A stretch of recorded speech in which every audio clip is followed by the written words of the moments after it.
నమస్కారం, ఎన్టైన్స్ కి స్వాగతం. హెడ్లైన్స్ చూద్దాం.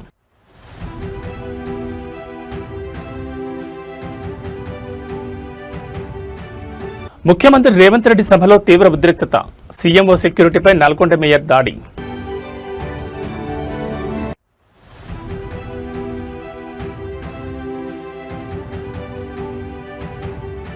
ఏపీ వైద్య రంగంలో డిజిటల్ విప్లవం. సంజీవని రికార్డుల అనుసంధానానికి కూటమి ప్రభుత్వం శ్రీకారం.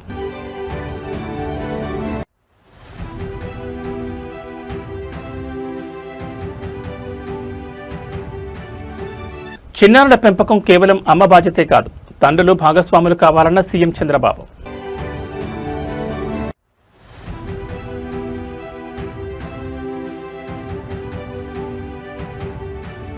హుస్నాబాద్ పొలాల్లో నాగలిపట్న మంత్రి పొన్నం ప్రభాకర్. ఏరువాక వేడుకల్లో వినూత్న దృశ్యం. ఇక డీటెయిల్స్ చూస్తే ఆంధ్రప్రదేశ్ వైద్య ఆరోగ్య రంగంలో సరికొత్త సాంకేతిక విప్లవానికి కూటమి ప్రభుత్వం శ్రీకారం చుట్టింది. సామాన్య ప్రజలకు నాణ్యమైన, వేగవంతమైన వైద్య సేవలు అందించే లక్ష్యంతో ప్రాథమిక ఆరోగ్య కేంద్రాల స్థాయి నుంచి జిల్లా ఆసుపత్రులు, రాష్ట్ర స్థాయి సూపర్ స్పెషాలిటీ వైద్య వ్యవస్థ వరకు డిజిటల్ హెల్త్ రికార్డులను అనుసంధానం చేస్తూ సంజీవని కార్యక్రమాన్ని అత్యంత ప్రతిష్టాత్మకంగా అమలు చేస్తోంది. ఈ సరికొత్త డిజిటల్ విధానం ద్వారా రోగి తాలూకా మెడికల్ హిస్టరీ మొత్తం ఒకే క్లిక్తో డాక్టర్లకు అందుబాటులోకి రానుంది. గతంలో గ్రామీణ ప్రాంతాల్లోని పేద ప్రజలు ఒక ఆసుపత్రి నుంచి మరో ఆసుపత్రికి వెళ్ళినప్పుడు వారి పాత వైద్య నివేదికలు, ప్రిస్క్రిప్షన్లు పోగొట్టుకోవడం వల్ల సరైన సమయంలో సరైన వైద్యం అందేది కాదు. ఈ సమస్యకు శాశ్వత పరిష్కారంగా కూటమి ప్రభుత్వం సంజీవని వ్యవస్థను ప్రవేశపెట్టింది. ఈ ప్రోగ్రాం కింద ప్రతి ఒక్క పౌరుడికి డిజిటల్ హెల్త్ ప్రొఫైల్ క్రియేట్ చేయబడుతుంది. ప్రాథమిక ఆరోగ్య కేంద్రంలో రోగికి చేసిన పరీక్ష వివరాలు, ఇచ్చిన మందుల డేటా మొత్తం ఆన్లైన్ రికార్డులో భద్రపరచబడుతుంది. ఒకవేళ ఆ పేషెంట్ మెరుగైన వైద్యం కోసం జిల్లా ఆసుపత్రికో లేదా రాష్ట్ర స్థాయి ఆసుపత్రికో రిఫర్ చేసినప్పుడు అక్కడ ఉండే వైద్యులు ఈ సంజీవని నెట్వర్క్ ద్వారా రోగి పూర్తి మెడికల్ హిస్టరీని తక్షణమే స్క్రీన్పై చూసి చికిత్స ప్రారంభించవచ్చు. దీనివల్ల సమయం కలిసి రావడమే కాకుండా అత్యవసర సమయాల్లో ప్రాణాలు కాపాడేందుకు వీలవుతుంది. కూటమి ప్రభుత్వం తీసుకొచ్చిన ఈ అడ్వాన్స్డ్ హెల్త్ కేర్ మోడల్పై సర్వత్రా హర్షం వ్యక్తమవుతోంది. పేదవాడి ఆరోగ్యానికి కొండంత అండగా నిలిచేలా కూటమి ప్రభుత్వం అమలు చేస్తున్న సంజీవని డిజిటల్ హెల్త్ రికార్డుల అనుసంధానం ఇప్పుడు దేశవ్యాప్తంగా ఇతర రాష్ట్రాలకు ఆదర్శంగా నిలుస్తోంది. ప్రతి ఒక్కరి హెల్త్, ఎస్పెషల్లీ స్టూడెంట్స్ హెల్త్ ఉండాలి. దీనికి ఏ విధంగా సిలబస్ లోనే పార్ట్ ఆఫ్ ఇట్ చేయాలి, దాన్ని అప్లికేషన్ చేసినప్పుడు ఎట్లా ఎడ్యుకేషన్ లో తీసుకురావాలి, విల్ వర్క్ ఇట్ అవుట్. నాకు ఒక ఐడియా వచ్చింది, వర్కౌట్ చేయాలి. ఓకే పిల్లలు, good, very nice. All the మళ్ళీ మౌదు దొరుకుతుంది.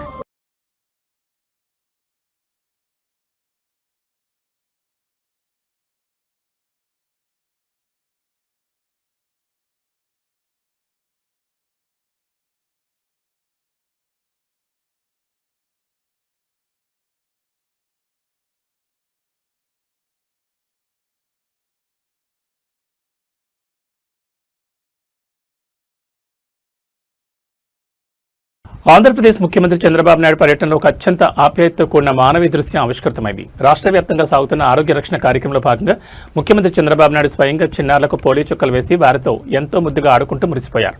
కేవలం అధికారిక బాధ్యత కాకుండా పత్తి పిల్లల నవ్వుల్లో తాను ఒక తాతలా మారిపోయి కాలం మర్చిపోయారు. అనంతరం పిల్లల పెంపకంలో తండ్రుల బాధ్యత గురించి, సమాజంలో ఉమ్మడి కుటుంబాల ఆవశ్యకత గురించి సీఎం చంద్రబాబు చేసిన వ్యాఖ్యలు ఇప్పుడు అందరినీ ఆలోచింపచేస్తున్నాయి. రాష్ట్ర వ్యాప్త పోలియో నిర్మూలన అవగాహన కార్యక్రమంలో పాల్గొన్న సీఎం చంద్రబాబు అక్కడికి వచ్చిన చిన్నారులకు అత్యంత ప్రేమతో పోలియో చుక్కలు వేశారు. ఆ తర్వాత ఆ పసిపిల్లలను ఎత్తుకుని వారితో సరదాగా ఆడుకుంటూ కాసేపు గడిపారు. ఈ సందర్భంగా ఆయన నేటి తరం తల్లిదండ్రులకు, ముఖ్యంగా పురుషులకు ఒక కీలకమైన సందేశాన్ని ఇచ్చారు. పిల్లల పెంపకం, వారి ఆలాపాలన చూసుకోవడం అనేది కేవలం అమ్మకు మాత్రమే పరిమితం కాకూడదని, ఇంట్లో ఉండే తండ్రులు, మగవారు కూడా ఇందులో సమానంగా భాగస్వాములు కావాలని సీఎం చంద్రబాబు స్పష్టం చేశారు. నేటి ఆధునిక కాలంలో పిల్లలను కనడం ఒక ఆర్థిక భారంగా భావిస్తున్న తరుణంలో ఆయన సరికొత్త దృక్పథాన్ని పంచుకుంటూ పిల్లలు సమస్య కాదు, రేపటి దేశ సంపద అని అభివర్ణించారు. నాడు మన సమాజంలో ఉన్న ఉమ్మడి కుటుంబ వ్యవస్థల గొప్పతనాన్ని ఆయన ఈ సందర్భంగా గుర్తు చేశారు. ఉమ్మడి కుటుంబాల ద్వారానే పిల్లలకు చిన్నతనం నుంచే మంచి మానసిక ఆరోగ్యం, నైతిక విలువలు అందుతాయని, అమ్మమ్మలు, తాతయ్యల ఒడిలో పెరిగే పిల్లలు భవిష్యత్తులో ఉత్తమ పౌరులు ఎదుగుతారని చంద్రబాబు ఆకాంక్షించారు. ఆరోగ్యకరమైన శైశవంతో పాటు ఆప్యాయతలతో కూడిన బలమైన కుటుంబ వ్యవస్థే నవ్యాంధ్రకు అసలైన పునాది అని ముఖ్యమంత్రి చంద్రబాబు సందేశం స్పష్టం చేస్తోంది.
ఉమ్మడి నల్గొండ జిల్లా కాంగ్రెస్ రాజకీయాల్లో అంతర్గత వర్గ విభేదాలు ఒక్కసారిగా ముఖ్యమంత్రి రేవంత్ రెడ్డి సమక్షంలోనే బహిరంగంగా రచ్చకెక్కాయి.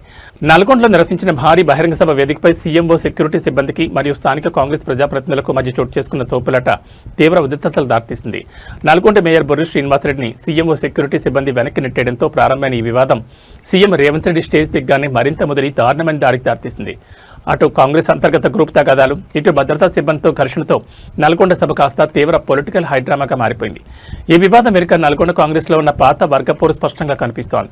నల్గొండ డీసీసీ అధ్యక్షుడు పొన్నా కైలాష్ నేతను ఈ సభకు పిలవకుండా అవమానించాలని కోమటిరెడ్డి వర్గం గట్టిగా ప్రయత్నించినట్లు సమాచారం.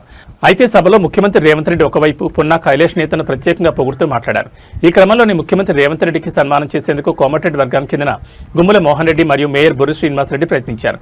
అయితే భద్రతా కారణాల దృష్ట్యా సీఎంఓ సెక్యూరిటీ సిబ్బంది వీరిని గట్టిగా అడ్డుకుని వెనక్కి నెట్టేశారు. ఈ నెట్టివేతతో తీవ్ర అవమానంగా భావించిన mayor Borri Srinivasareddy CM Revanth Reddy stage దిగి వెళ్లిపోగానే ఆగ్రహంతో ఊగిపోయారు. నేరుగా సీఎంఓ సెక్యూరిటీ సిబ్బంది మీదకు దాడి దిగడంతో స్టేజ్ పై తీవ్ర గందరగోళం నెలకొంది. సీఎం సమక్షంలోనే సొంత పార్టీ నేతలు సెక్యూరిటీతో ఘర్షణ దిగడం కాంగ్రెస్ శ్రేణులను సైతం విస్మయానికి గురిచేసింది.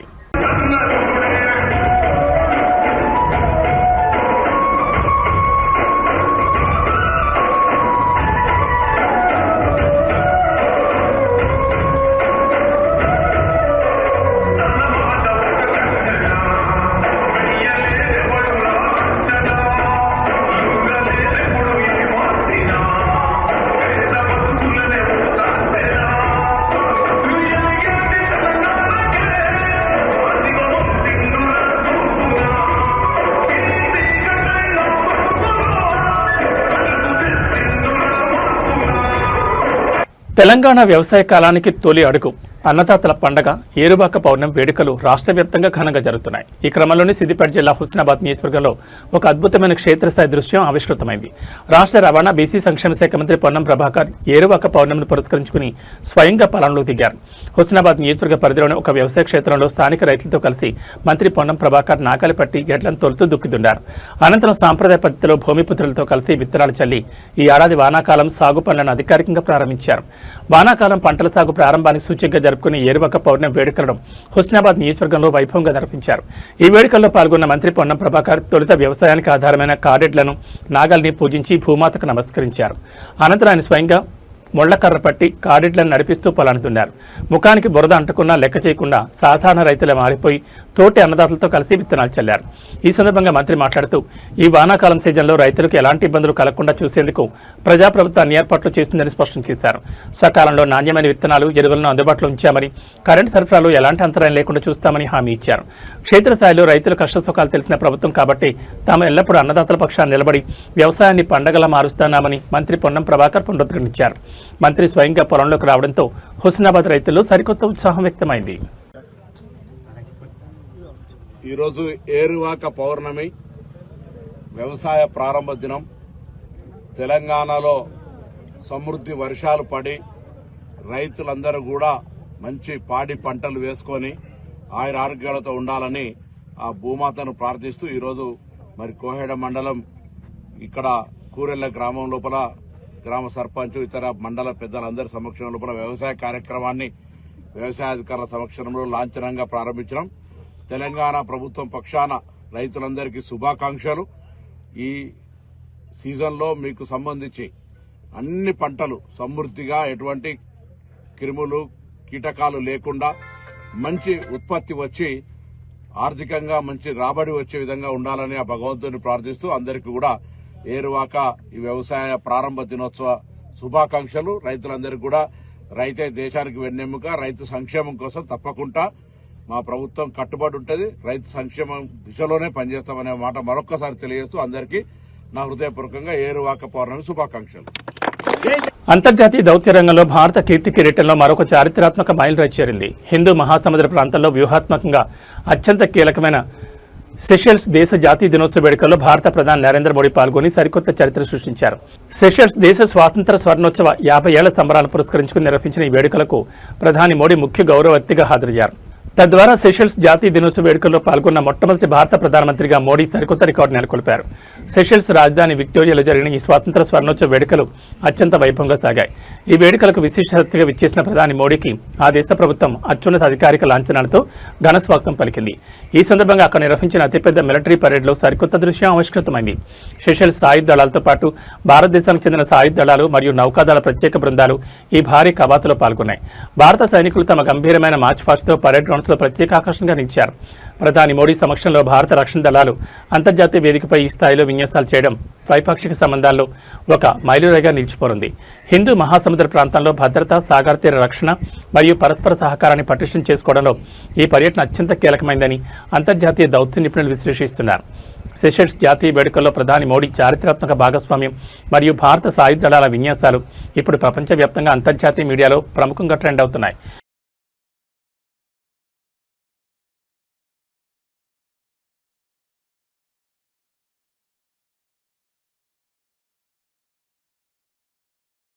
ఆంధ్రప్రదేశ్ రాజకీయాల్లో అధికార కూటమి ప్రతిపక్ష వైసీపీ నేతల మధ్య మాటల యుద్ధం ముదిరిపాకాన పడింది. డిప్యూటీ సీఎం జనసేన పార్టీ అధినేత పవన్ కళ్యాణ్పై వైసీపీ నేతలు చేస్తున్న ఆరోపణలకు జనసేన శ్రేణులు అత్యంత తీవ్రస్థాయిలో కౌంటర్ ఇస్తున్నాయి. తాజాగా నిర్వహించిన పాత్రికేయుల సమావేశంలో జనసేన జిల్లా అధ్యక్షులు అహుడ చైర్మన్ టీసీ వరుణ్ వైసీపీ నేతలపై విరుచుకుపడ్డారు. పవన్ కళ్యాణ్పై అనవసర అవాకులు ఒకబార ఆరోపణలు చేస్తే ఊరుకునేది లేదని తాట తీసి ఇచ్చి పడేస్తామంటూ తీవ్రస్థాయిలో హెచ్చరించారు. జనసేన జిల్లా అధ్యక్షులు టీసీ వరుణ్ మాట్లాడుతూ వైసీపీ నేతలు కేవలం తమ రాజకీయ గుర్తింపు కోసమే డిప్యూటీ సీఎం పవన్ కళ్యాణ్పై బురద జల్లే ప్రయత్నం చేస్తున్నారని మండిపడ్డారు. ప్రస్తుతం రాష్ట్రంలో సాగుతున్న కూటమి ప్రజాపాలన చూసి ఓర్వలేకని వైకాపా నేతలు ఇలాంటి అవాకులు పేలుతున్నారని ధ్వజమెత్తారు. ఈ సందర్భంగా వైసీపీ నేతలు అంబటి రాంబాబు, పేర్ని నానీలకు వరుణ్ ఒక ముక్కుసూటి సవాల్ విసిరారు. జగన్మోహన్ రెడ్డికి పాలేరులుగా పనిచేస్తున్న మీకు మీ వైకాపా తరపున ముఖ్యమంత్రి పదవిని కాపులు కేటాయించాలని మీ అధినేత జగన్ అడిగే దమ్ము ధైర్యం ఉన్నాయని ప్రశ్నించారు. ఒకవేళ అలాని మీరు అడిగితే జగన్ మిమ్మల్ని గేటు బయట నుంచే తన్ని తగలడం ఖాయం కదా అంటూ ఘాటు వ్యాఖ్యలు చేశారు. సొంత లాభం కోసం జగన్ కోసం పనిచేసే వైసీపీ నేతలకు నిరంతరం జనం కోసం ప్రజాశ్రేయస్ కోసం శ్రమిస్తున్న పవన్ కళ్యాణ్ని విమర్శించే స్థాయి ఏమాత్రం లేదని స్పష్టం చేశారు. ఎక్కడైనా పద్ధతి మార్చుకోకపోతే జనసేన సైనికులు తగిన రీతిలో బుద్ధి చెప్తారని హెచ్చరించారు. వైసీపీ నేతలపై అహూడ చైర్మన్ టీసీ వరుణ్ చేసిన ఈ తీవ్ర వ్యాఖ్యలు ఇప్పుడు ఏపీ రాజకీయ వర్గాల్లో పెద్ద దుమారమే రేపుతున్నాయి. మిత్రులందరికీ ధన్యవాదాలండి. మనం చూస్తున్నాం గత నెల రోజుల నుంచి వైసీపీ నాయకులు ఏ రకంగా అయితే జనసేన పార్టీని మీద రాలేద్దామని చూస్తున్నారు. అదేవిధంగా కులాల మధ్యలో చిచ్చులు పెట్టి, మతాల మధ్యలో చిచ్చులు పెట్టి ఏ రకంగా అయితే రాజకీయాన్ని వాళ్ళు దుర్మార్గంగా రాళ్ళేస్తున్నారో జనసేన పార్టీ పైన మనం అందరం చూస్తున్నాం. అందులో భాగంగా మొన్న అయితే కాపు నాయకులు, వైసీపీలో ఉన్న కాపు నాయకులు అందరూ పేర్ని నాని గారు అయితేనే కానీ, అమ్మటి రాంబాబు గారు అయితేనే కానీ వీళ్ళందరూ కూడా ఏ రకంగా జనసేన పార్టీని కిందికి లాగదామని చూస్తున్నారో మనం అందరం చూసిన విషయం. అందులో భాగంగా ముఖ్యంగా ఈరోజు ఈ ప్రెస్ మీట్ ఎందుకంటే అనంతపురం జిల్లా జనసేన పార్టీ తరపు నుంచి ఈ ప్రెస్ మీట్ ఈరోజు పెట్టడం జరుగుతుంది. ఎందుకంటే ఈ మధ్య వైసీపీలో తీర్థం తీసుకున్న సాకే శైలజనాథ్ గారు ఐడెంటిటీ క్రైసిస్తో బాధపడుతూ ఎవరు ఆయన్ని పట్టించుకోవడం లేదనే విధంగా ఉంటుంటే ఏదో రకంగా పవన్ కళ్యాణ్ గారి గురించి మాట్లాడితే ఆయన ఏదో పట్టించుకుంటారు, నాలుగు ఏమో చూస్తారేమో అని చెప్పేసి ఆయన మొన్న ప్రెస్ మీట్ పెట్టి నిన్న ప్రెస్ మీట్ పెట్టి ఏది పడితే అది విమర్శలు ఇచ్చారు పవన్ కళ్యాణ్ గారి పైన. పవన్ కళ్యాణ్ గారు ఏ రోజైనా కానీ సంక్షేమ పథకాలుకి వ్యతిరేకంగా ఉన్నాం జనసేన పార్టీ అని చెప్పారా? చెప్పలేదు. వీళ్ళు చూస్తే దుమ్మెత్తి పోసుకుంటా పవన్ కళ్యాణ్ గారు అనేది ఏంటంటే అన్ని వర్గాలకి, అందరికీ అర్హులైన ప్రతి ఒక్కరికి, పేదవారికి ఈ పథకాలు రావాలని చెప్పేసి ఆయన తీసుకున్న స్టాండ్. అందులో భాగంగా ఈ మాటలు అసలు ఏం తప్పు ఉందని చెప్పి మేము ఖచ్చితంగా ఆయన్ని శైలజనాథ్ గారిని మేము ఖండిస్తున్నాం. ఎందుకంటే పవన్ కళ్యాణ్ గారు ఏమన్నా సంక్షేమ పథకాలు వద్దని చెప్పి మీకు ఏమైనా చెప్పినారా? వైసీపీ నాయకులు అందరూ ఎలా తయారయ్యారంటే కళ్ళున్న కబోదుల్లాగా, చోలున్న చోటోల్లాగా వైసీపీ నాయకులు అందరూ ఉంటే అదే దిగజారి ఈ శైలజనాథ్ గారు కూడా వాళ్ళ గుంపులో చేరి అనేక విమర్శలు ఇస్తున్నారు. కెమెరా ముందు వచ్చేది అంటే మాడుకుంటూ పవన్ కళ్యాణ్ గారిలో వేరియేషన్స్ ఉన్నాయని చెప్పి కమెంట్ చేస్తున్నారు. మీకు ఒకటే అడుగుతున్నాం, మీ జగన్ రెడ్డికి ఎన్ని వేరియేషన్స్ ఉన్నాయో ఒక్కసారి మీ పార్టీలో ఉన్న విశ్వేశ్వర రెడ్డి గారిని అయితేనే కానీ, వెంకటరామరెడ్డి గారిని అయితేనే కానీ మీరు ఒకసారి అడగండి. మీ పార్టీ మనుషులే చెప్తుంటారు మా నాయకుడు ఆత్మలతో మాట్లాడుకుంటూ తిరిగేంత వేరియేషన్లు ఒక సైకో అని చెప్పేసి మనందరూ తెలిసిన విషయమే. సో ఖచ్చితంగా మీరు అందరూ అవన్నీ గుర్తుపెట్టుకోవాలి. అదేవిధంగా మీరు ఏ రోజైతే పార్టీలో జాయిన్ అయ్యారో అన్నా అని చెప్పి మీకు ఒక కండువా వేయడం, దాని తర్వాత ఈ రోజు వరకు కూడా మీ మొహం ఆయన వీళ్ళకి ఇంతవరకు చూడకపోవడం కూడా ప్రతి ఒక్కరికి తెలిసిండేది. అందులో భాగంగా ఏదో ఒకటి పేరు తెచ్చుకుందాం, ఏదో ఇది తెచ్చుకుందాం, ఓ 10 మంది మా వీడియోలు చూస్తారంటే మాత్రం ఖచ్చితంగా చాలా గట్టిగా మీకు సమాధానం చెప్తామని చెప్పి మీకు తెలియజేసుకుంటున్నాం. అదేవిధంగా మీకు ఒక విషయం గుర్తు చేస్తున్నాం. 2022లో మీరు జగన్మోహన్ రెడ్డి గారి గురించి, జగన్ రెడ్డి గురించి ఏమన్నారో మీకు ఒకసారి గుర్తు చేస్తున్నాం. జగన్ రెడ్డి రాష్ట్రాన్ని పీడించి తింటున్నాడు, జగన్మోహన్ రెడ్డి అప్పులు అప్పారావు అని చెప్పేసి మీరు అనలేదా? అదేవిధంగా వైసీపీ మంత్రుల భజన కొడుతున్నారు, వీళ్ళందరూ భజనలు కొడుతున్నారు ఆయనకని చెప్పేసి మీరు అనలేదా? అదేవిధంగా ఒక కోరు ఇది పెట్టుకొని, ఒక గ్రూప్ పెట్టుకొని వాళ్ళతో నడిపిస్తున్న రాజకీయం అని చెప్పేసి మీరు అనలేదా? ఇంకొక చిన్న విషయం మీకు గుర్తు చేస్తాను, చిన్న విషయంగా చాలా పెద్ద విషయం ఇది. జగన్ రాష్ట్ర ప్రజలకు 1,00,000 కోట్లు ఇచ్చామని చెప్పి అన్నారు. అందులో 75,000 కోట్లకి లెక్కలు ఇవ్వాలని చెప్పి మీరే ప్రకటించారు. ఇప్పుడు మీరు వైసీపీ పార్టీలో ఉన్నారు కాబట్టి మీ నాయకుడితో కూర్చొని ఆయన ఎప్పుడైనా మీకు టైం ఇస్తే ఒక కాఫీకి టీకో ఇస్తే కూర్చొని ఆ లెక్కలన్నీ కూడా తీసుకొని ప్రజలకి ఈరోజు ముందుకు రండి. మరి మీరు వైసీపీ పార్టీలో ఉన్నారు కాబట్టి వచ్చి ప్రజలందరూ కూడా ఆ లెక్కలు చెప్పాల్సిందిగా మీకు కోరుకుంటున్నాం. వైసీపీ పాలనలో లా అండ్ ఆర్డర్ గురించి చాలా గొప్పగా కమెంట్ చేశారు. అదే మీరు ఒకే ఒక మాట అన్నారు ఇంతకుముందు, రాష్ట్రంలో ఎక్కడ అత్యాచారం జరిగినా వాళ్ళకి జగన్ రెడ్డి అండ్ బ్యాచ్ ఒక రేటు కడతారని చెప్పి మీరు చెప్పినారా లేదా అని చెప్పి మేమందరం ఈరోజు ఇక్కడి నుంచి ప్రశ్నిస్తున్నాం. చెప్పిన మీరు ఈరోజు కూడా వెళ్ళి వైసీపీ పార్టీలు ఉన్నారు కాబట్టి ఏ అరాచకాలకి ఎంత రేటు కట్టాడు, ఏ దానికి ఎంత డబ్బులు తీసుకున్నారు కూడా ఆ లెక్కలను కూడా. ఆంధ్రప్రదేశ్ ప్రభుత్వ వైద్య ఆరోగ్యానికి సంబంధించి అత్యంత ఆందోళనకరమైన విస్మయపరిచే క్షేత్రస్థాయి వాస్తవాలు వెలుగు చూశాయి. కార్పొరేట్ స్థాయి వైద్యం అందిస్తున్నామన్న ప్రభుత్వ ప్రకటనలకు క్షేత్రస్థాయిలో ఉన్న పరిస్థితులకు అసలు పొంతం లేదని పార్వతీపురం మన్యం జిల్లా ప్రభుత్వ ఆసుపత్రి వేదిక నిరూపితమైంది. జిల్లా కేంద్ర ఆసుపత్రిలో సరిపడా పడకలు లేకపోవడంతో ఒక్కో మంచంపై 2-3 రోగులను పడుకోబెట్టి వైద్యం అందిస్తున్న ఘోర దుస్థితి నెలకొంది. వార్డుల్లో స్థలం లేక, బెడ్స్ కానిలేక చివరికి ఎక్స్రే గదిలోని రోగుల నుంచి సిబ్బంది చికిత్స అందిస్తున్నారంటే పరిస్థితి ఎంత తీవ్రంగా ఉందో అర్థం చేసుకోవచ్చు. పార్వతీపురం మన్యం జిల్లా కేంద్ర ఆసుపత్రికి నిరంతరం చుట్టుపక్కల మండలాల నుంచి, గిరిజన ప్రాంతాల నుంచి వందలాది మంది రోగులు వస్తూ ఉంటారు. అయితే దానికి అనుగుణంగా ఆసుపత్రిలో మౌలిక వసతులు మరియు పడకల సంఖ్యను పెంచడంలో యంత్రాంగం పూర్తిగా విఫలమైంది. ప్రస్తుతం ఆసుపత్రిలో రోగుల సంఖ్య విపరీతంగా పెరగడంతో జనరల్ వార్డులన్నీ పూర్తిగా నిండిపోయాయి. విధిలేని పరిస్థితిలో ఒకే చిన్న ఐరన్ మంచంపై 2-3 రోగులను పక్కపక్కనే పడుకోబెట్టి సెలైన్ లెక్కిస్తున్నారు. దీనివల్ల ఒకరి నుంచి ఒకరికి ఇన్ఫెక్షన్ సోకే ప్రమాదం ఉందని రోగుల బంధువులు భయాందోళన వ్యక్తం చేస్తున్నారు. ఇంతటి ఘోరం చాలదన్నట్లు ఆసుపత్రిలోని ఎక్స్రే గదిని తాత్కాలిక వార్డుగా మార్చేసి రేడియేషన్ భయాలున్నా కూడా అక్కడే రోగులకు వైద్య సేవలు అందిస్తున్నారు. ఈ తీవ్ర మౌలిక వసతుల కొరతపై స్థానిక ప్రజలు, గిరిజన సంఘాలు ఆసుపత్రి అధికారులను నిలదీస్తున్నాయి. పేద ప్రజల ప్రాణాలతో ముడిపడి ఉన్న ప్రభుత్వ ఆసుపత్రిలో ఇలా ఒకే మంచంపై 3కి వైద్యం అందించడం అనేది ఏపీ ఆరోగ్య వ్యవస్థలోని లోపాలను ఎత్తి చూపుతోంది.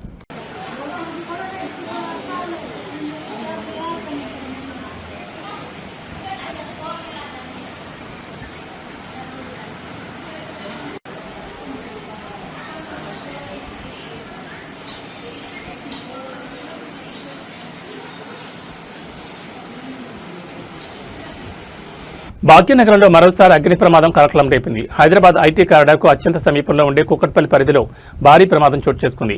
కూకట్పల్లిలోని వడ్డేపల్లి ఎన్క్లేవ్ సమీపంలో ఉన్న ఒక డీబీఎస్ బ్యాంక్ ఏటీఎం సెంటర్లో ఒక్కసారిగా మంటలు విరుచుపడ్డాయి. అర్ధరాత్రి వేళ ఏటీఎం క్యాబిన్ నుంచి దట్టమైన నల్లటి పొగలు, మంటలు రావడం గమనించిన స్థానిక నివాసితులు మరియు వ్యాపారులు తీవ్ర భయాందోళనకు గురయ్యారు. ప్రాథమిక సమాచారం ప్రకారం విద్యుత్ షార్ట్ సర్క్యూట్ వల్లే ఘోర ప్రమాదం జరిగిందని అధికారులు నిర్ధారించారు. కూకట్పల్లి వడ్డేపల్లి ఎన్క్లేవ్ వద్ద రద్దీగా ఉండే ప్రాంతంలో ఈ డీబీఎస్ బ్యాంక్ ఏటీఎం ఉంది. అయితే నిన్న అర్ధరాత్రి వేళ ఏటీఎం లోపల ఉన్న ఎలక్ట్రికల్ సిస్టంలో ఒక్కసారిగా సాంకేతిక లోపం తలెత్తి షార్ట్ సర్క్యూట్ సంభవించింది. క్షణాల వ్యవధిలోనే మంటలు ఏటీఎం యంత్రంతో పాటు క్యాబిన్ మొత్తానికి వేగంగా వ్యాపించాయి. ఈ ప్రమాదాన్ని గమనించిన స్థానికులు క్షణాల్లో స్పందించి కంట్రోల్ రూమ్కు సమాచారం అందించడంతో పాటు పక్కనే ఉన్న దుకాణాల నుంచి అగ్నిమాపక పరికరాలతో ప్రాథమికంగా మంటలను అర్పేందుకు శ్రమించారు. సమాచారం అందిన వెంటనే కూకట్పల్లి ఫైర్ స్టేషన్ నుంచి అగ్నిమాపక సిబ్బంది ఘటనా స్థలానికి ఫైర్ ఇంజన్లతో చేరుకున్నారు. తీవ్రంగా శ్రమించి మంటలను పూర్తిగా అదుపులోకి తెచ్చారు. సకాలంలో ఫైర్ ఫైటర్స్ స్పందించడం వల్లే మంటలు పక్కనే ఉన్న ఇతర కమర్షియల్ షాపులకు వ్యాపించకుండా అడ్డుకోగలిగారు.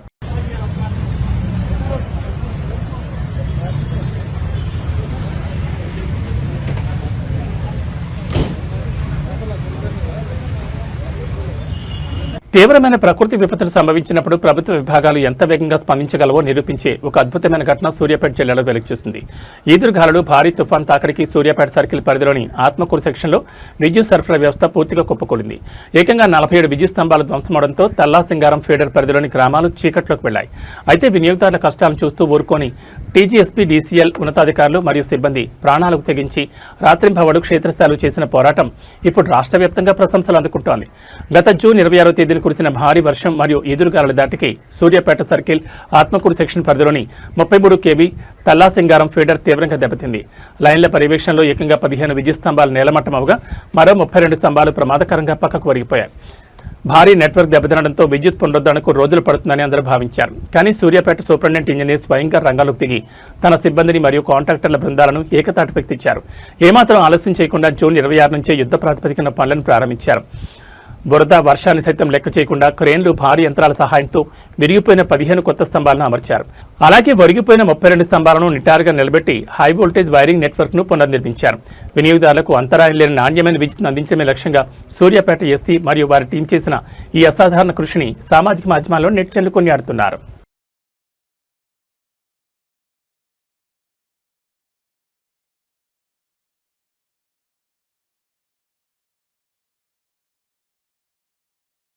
Global star Ram Charan box office craze ఇప్పుడు దేశ సరిహద్దులు దాటి అంతర్జాతీయ వేదికలపై మారుమోగుతోంది. ఆయన నటించిన లేటెస్ట్ సెన్సేషనల్ మూవీ పెద్ది థియేటర్లో భారీ హవాతో దూసుకుపోతుండగా తాజాగా యునైటెడ్ కింగ్డమ్లో ఒక అద్భుతమైన దృశ్యం ఆవిష్కృతమైంది. యూకే పర్యటనలో ఉన్న రామ్ చరణ్ అక్కడ థియేటర్లో సినిమా చూస్తున్న తన అభిమానులను, ప్రేక్షకులను అకస్మాత్తుగా కలిసి సర్ప్రైజ్ ఇచ్చారు. లండన్లోని థియేటర్కు వచ్చిన గ్లోబల్ స్టార్కు ప్రవాస భారతీయులు, స్థానిక అభిమానులు రేంజ్లో ఘనస్వాగతం పలికారు. థియేటర్ హాల్లోని చరణ్ మాట్లాడిన ఒక ప్రత్యేక వీడియో ఇప్పుడు సోషల్ మీడియాను షేక్ చేస్తోంది. పెద్ది సినిమాకు ఓవర్సీస్ మార్కెట్లో ముఖ్యంగా యూకేలో రికార్డ్ బ్రేకింగ్ కలెక్షన్స్ నమోదవుతున్నాయి.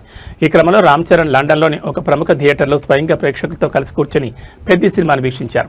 థియేటర్ లోపలికి చరణ్ ఎంట్రీ ఇవ్వగానే అభిమానుల కేరింతలు, నినాదాలతో హాల్ మొత్తం దద్దరిల్లిపోయింది.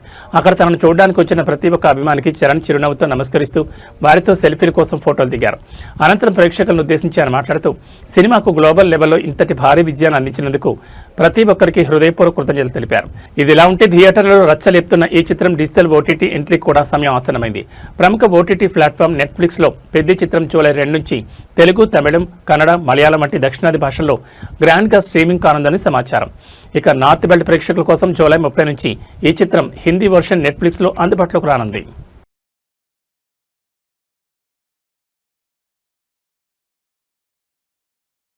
పసిడి ప్రియులకు బులియన్ మార్కెట్ నుంచి భారీ ఊరట లభించింది. గత కొన్ని రోజులుగా ఆకాశమే హద్దుగా దూసుకుపోతున్న పసిడి ధరలు ఒక్కసారిగా కిందకి దిగొచ్చాయి. హైదరాబాద్ బులియన్ మార్కెట్లో ఇవాళ బంగారం ధరలు భారీగా పతనమయ్యాయి. అంతర్జాతీయ మార్కెట్ ప్రభావంతో పాటు స్థానిక డిమాండ్ తగ్గడంతో 24 క్యారెట్ల స్వచ్ఛమైన బంగారం ధర తులంపై ఏకంగా ₹930 మేరకు కుప్పకూలింది. అటు ఆభరణాల తయారీకి ఉపయోగించే 22 క్యారెట్ల పసిడి ధర కూడా భారీగా తగ్గింది. హైదరాబాద్ బులియన్ మార్కెట్ తాజా నివేదిక ప్రకారం ఇవాళ 24 క్యారెట్లకు సంబంధించిన 10 గ్రాముల బంగారం ధర ₹930 మేర పతనమై ₹1,43,020 మార్కు చేరుకుంది. మరోవైపు సామాన్యులు ఎక్కువగా కొనుగోలు చేసే 22 క్యారెట్ల 10 గ్రాముల ఆభరణాల పసిడి ధర కూడా ₹850 మేర దిగివచ్చి ₹1,31,100 పలుకుతోంది. అయితే ఈ ప్రకటించిన ధరలు కేవలం ప్రాథమిక ధరలు మాత్రమేనని, దీనికి కస్టమర్లు అదనంగా 3% జీఎస్టీతో పాటు సదరు జ్యువెలరీ దుకాణాల తాలూకా మేకింగ్ ఛార్జీలు కూడా లేదా తరుగును చెల్లించాల్సి ఉంటుందని మార్కెట్ వర్గాలు చెబుతున్నాయి. అటు వెండి విషయానికి వస్తే మార్కెట్లో ప్రస్తుతం కిలో వెండి ధర స్థిరంగా ₹2,45,000 వద్ద కొనసాగుతోంది. భౌగోళిక, రాజకీయ పరిస్థితులు మరియు అంతర్జాతీయ ఈక్విటీ మార్కెట్లో వస్తున్న మార్పుల వల్లే పసిడి ధరల్లో ఈ భారీ క్షీణత నమోదైనట్లు వ్యాపార నిపుణులు విశ్లేషిస్తున్నారు.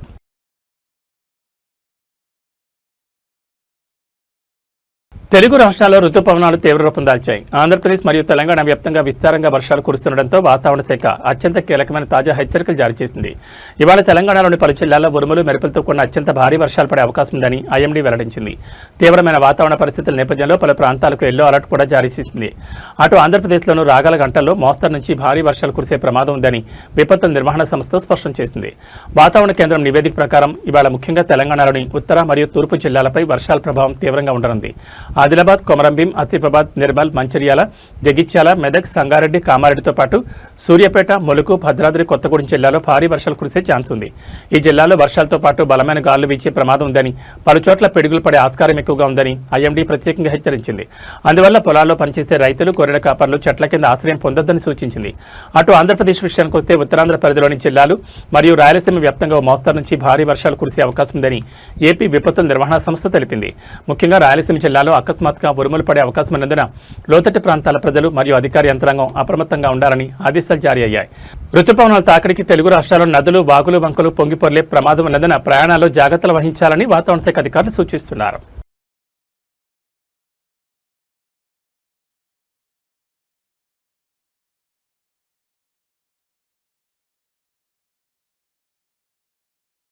ఏబీ బులెటిన్ విశేషాలు మరో బులెటిన్లో మళ్ళీ కలుసుకుందాం. నమస్కారం.